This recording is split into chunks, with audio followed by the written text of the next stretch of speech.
Hello everybody, welcome to Life, Love and the Pursuit of Real Estate. Today we're going to do a bit of a reverse role play. John is going to ask me some questions and John is the artist behind all the videos and my Facebook page and my Instagram page, etc. So I'm very much indebted to John for all the work that he does. And actually, that reminds me too. You have to show me about Instagram. We have to talk about Instagram. Oh yes, we'll get onto that now. You've got to educate me a bit. I'm still a bit simple when it comes to the IT thing.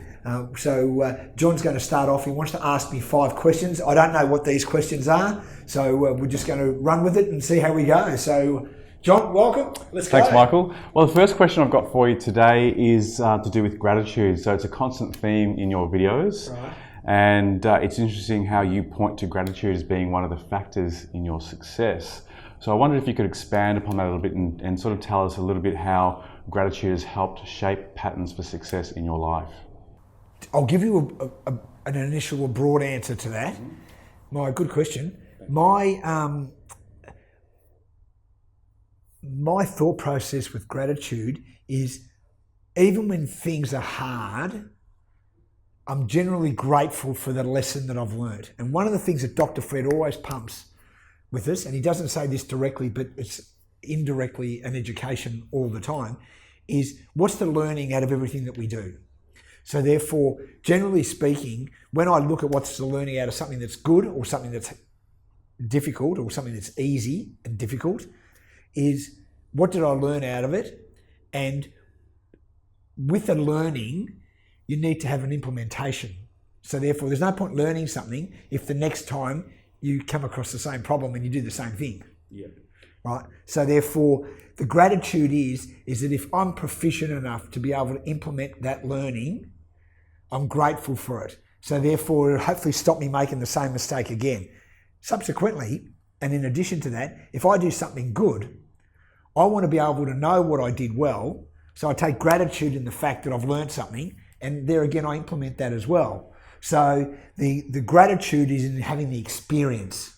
It's not just the learning, it's the experience that I'm grateful for. Which helps you move forward and get onto the next thing you're supposed to be doing, whatever it might be. Yes, so therefore that's really what it is. So it's the experience that I'm grateful for. And look, even in business, when you're talking to people, not everyone you deal with will be ethical and moral. And they might run on a different platform than you run.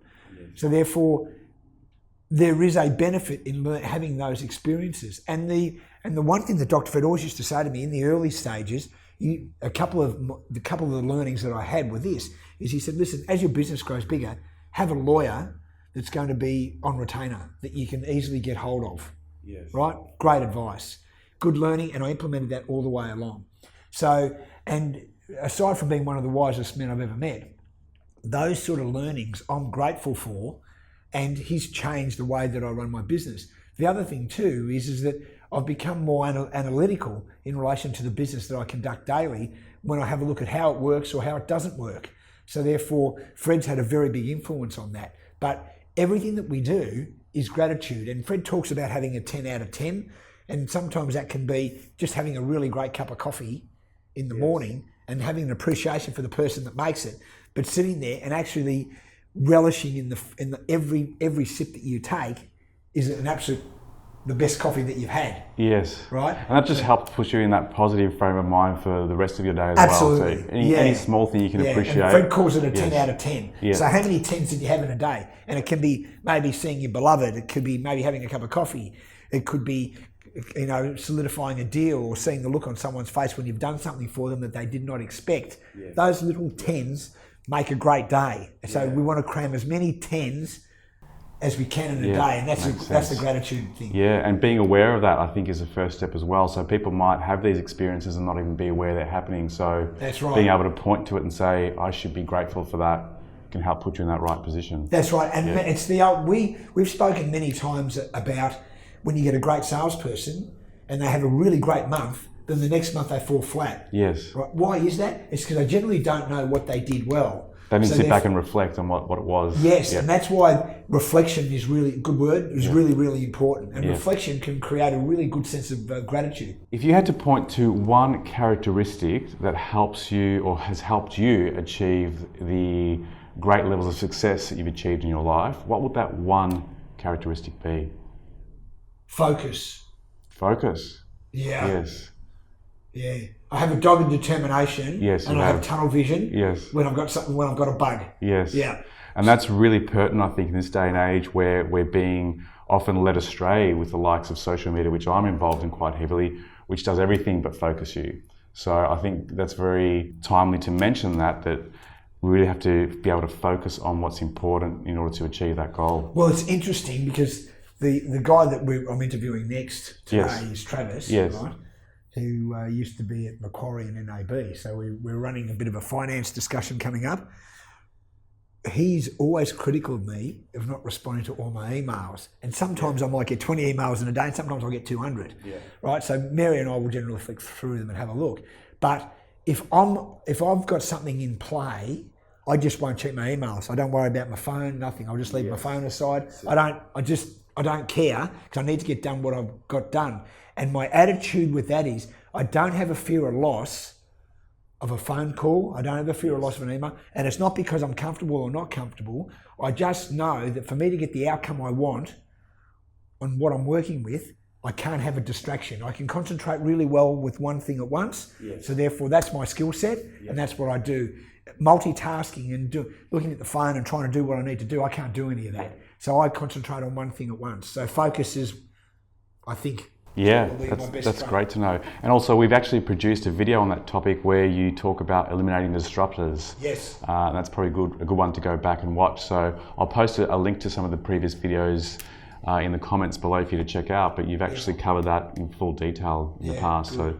So that is good. This is another one that I'm interested in, and it's to do with adversity. Right. Now, adversity can be a contributor to one's own downfall or to one's success.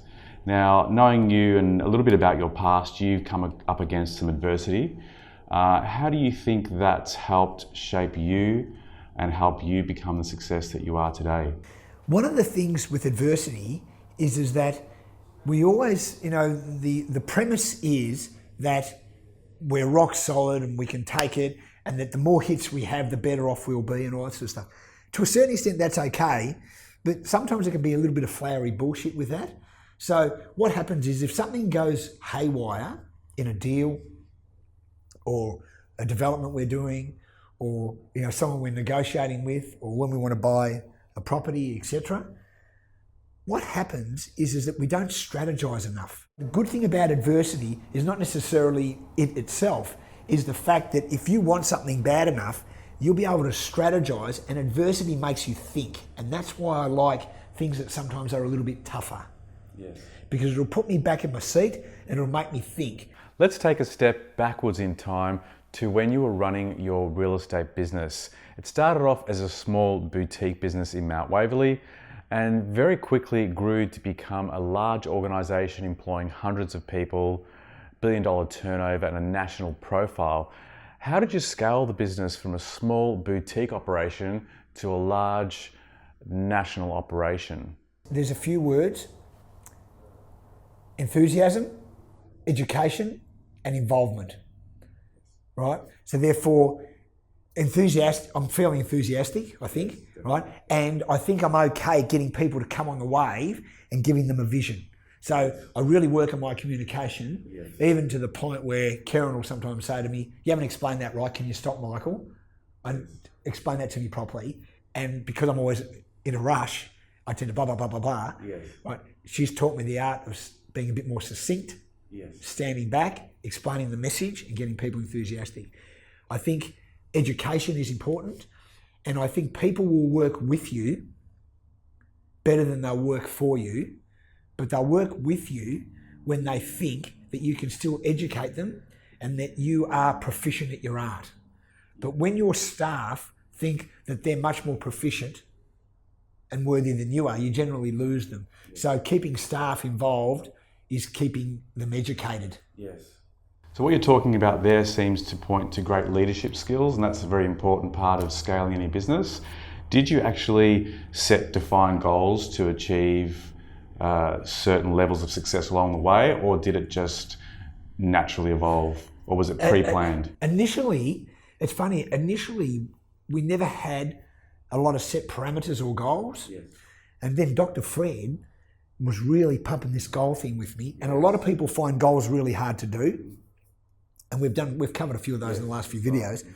But Dr. Fred was really on it. So then I thought, well, what we'll do is with the goals, for him to be, repeating and going over this goal thing all the time, seminar after seminar, I thought he's worldly, he's wise, there's got to be a lot in it. So therefore, I started doing goals at home with the family, started doing goals at work, and we're getting involved in we were sharing business goals, we're sharing personal goals with staff and family.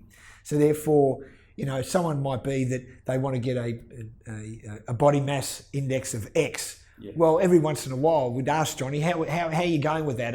Have you met that goal yet? So therefore, there's a little bit of interest, and sometimes it'll be a little bit of a joke. He will go, no, I had 2 pies last night and I'm out of whack and blah, blah, blah.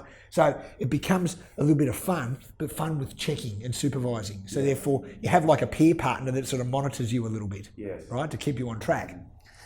So like you and I were talking about the gym yesterday, right? Now, so on that score, the key is for me is, or the answer for you is we didn't start that way, but we did get that way fairly quickly. So I've always run on a goal line where I've said this is what I want. No different to the business that we're currently running now.